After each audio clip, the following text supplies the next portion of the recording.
Good evening, y'all. My name is Cale Carter, and today we're going to continue our historical examination of black infantry regiments in World War II. Now, today we're going to be focusing on the 364th Infantry Regiment. Now, the 364th was a pretty infamous unit at the time, not because of what occurred overseas with the unit, but rather a series of incidences that occurred while the unit was stateside.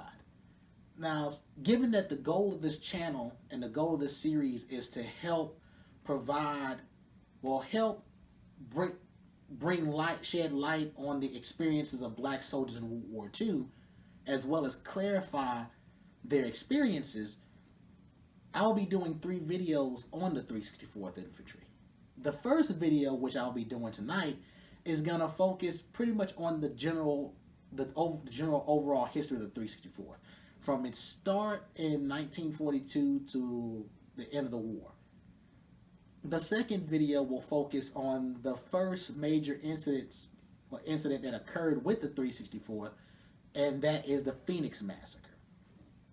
The third and final video will cover arguably the most infamous and yet not well known event that occurred in World War II. And that is the incidences surrounding the 364th when they were stationed at Camp Van Dorn, Mississippi, including an alleged massacre that resulted in the deaths of 1,200 men.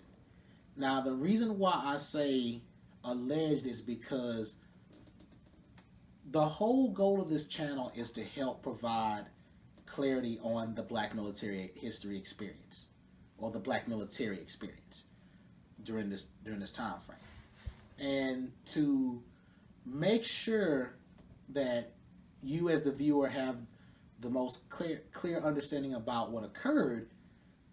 I am currently, and in addition to my already existing sources, have went ahead and gotten as many first-person accounts as well as any records of events involving the 364th at Camp Van Dorn and also the Phoenix Massacre, so that way I can provide as clear of a picture to you as I can.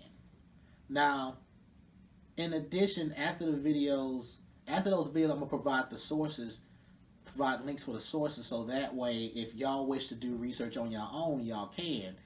And who knows, maybe one of y'all will actually find out more information surrounding the 364th Infantry. And if you do, please share it with me so that way we can go back and update this video with the proper history. So, with all that being stated, let's go ahead and get started. Now, to talk about the 364th Infantry, you must first trace it back to the 367th Infantry, which is a unit that I'll be covering in a later video. Now, to keep it short and to the point, the 367th was created in 1941, and when World War II broke out, the 367th, or more specifically, a battalion from the 367th, was almost immediately deployed to North Africa, and shortly after that battalion was deployed, another 800 soldiers was detached from the 367th to be attached to the 24th Infantry as they deployed to the Pacific.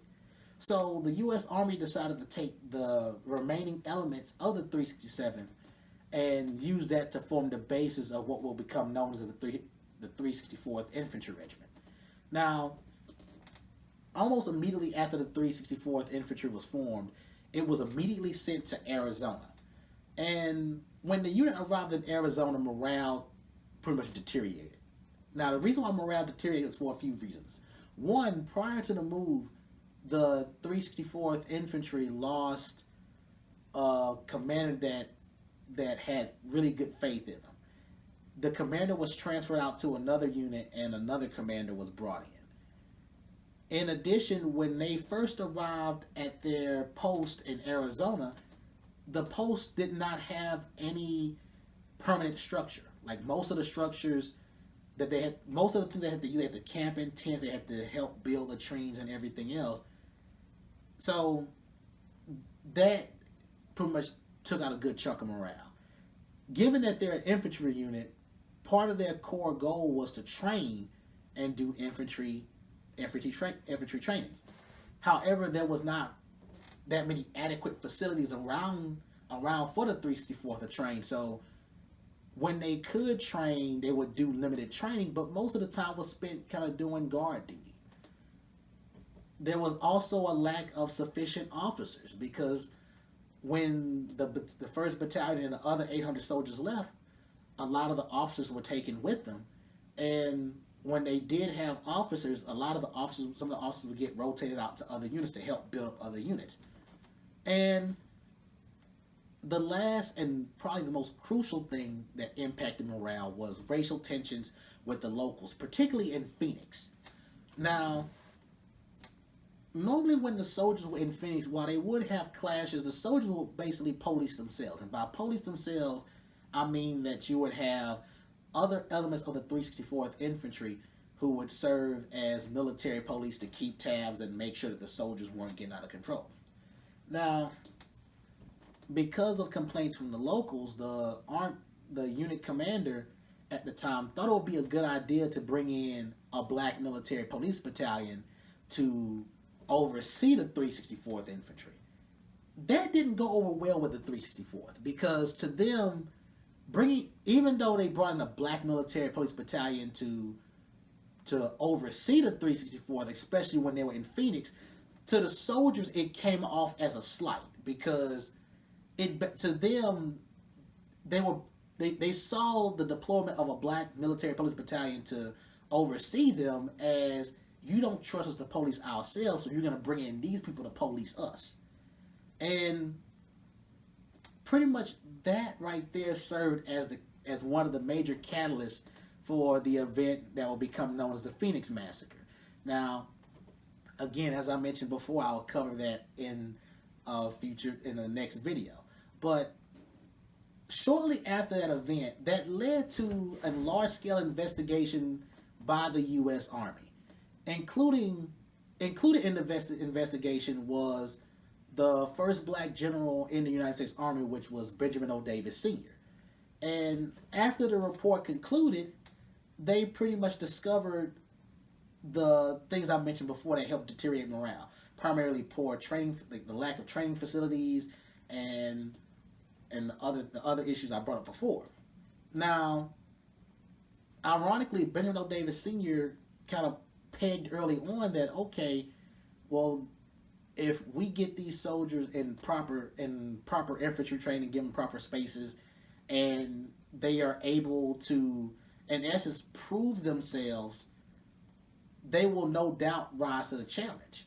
So, based off that, the 364th was got an initial posting to be deployed overseas sometime in late 1943, early 1944. And from the initial records, they were supposed to be deployed to the European Theater of Operations. Now, where specifically, they didn't specify yet, but it was mentioned that they were supposed to be deployed overseas in the time frame of late 43, early 1944. And in order to deploy overseas, the 364th would have to undergo some more strenuous training.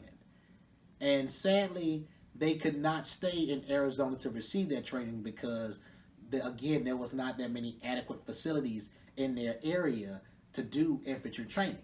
So to accomplish this, the 364th would have to transfer back east. And more specifically, they have to transfer to Camp Van Dorn, Mississippi.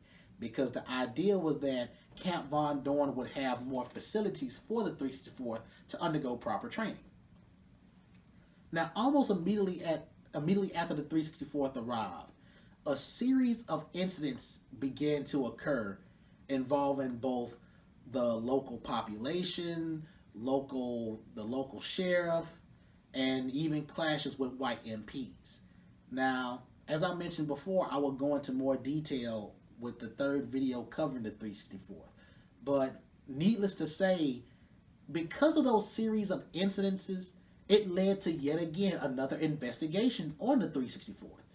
Now, again, I will go into more detail about the investigations themselves in the third video, but needless to say, after the second major investigation, it was pretty much decided that, okay, we had to get rid of the 364th. We had to get them out of the United States and into a war zone, but not.